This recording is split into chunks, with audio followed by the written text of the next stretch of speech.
Hi, I'm Lesley Cordero, Senior Disaster Risk Management Specialist of the World Bank. We're here at Understanding Risk Conference 2024 in Himeji, Japan.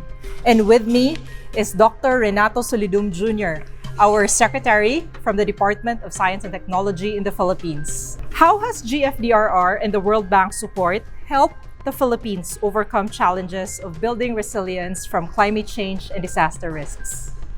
The Global Facility for Disaster Reduction and Recovery and the World Bank has helped the Philippine government in many ways. First is the Catastrophe Deferred Drawdown Option, where the standby funds are able to be used when there are extreme disasters that happen in the Philippines. Part of this Cat-DDO is the policy formulation where government agencies would need to deliver certain outputs so that we can improve our resilience agenda.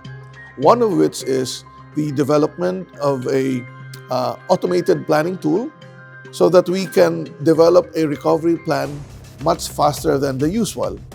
Second is a more pointed intervention to the advocacy of the Philippine government to make the Greater Metro Manila area resilient to earthquake events.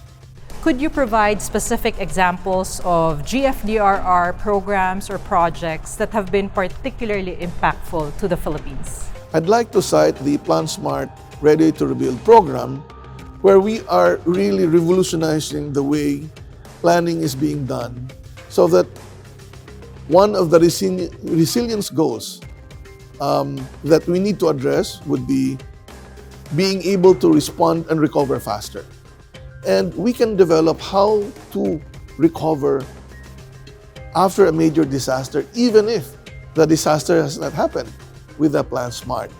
And the joint forces by GFDRR, the World Bank, and the Philippine government has made this PlanSmart capacity building to many local governments and national agencies very useful.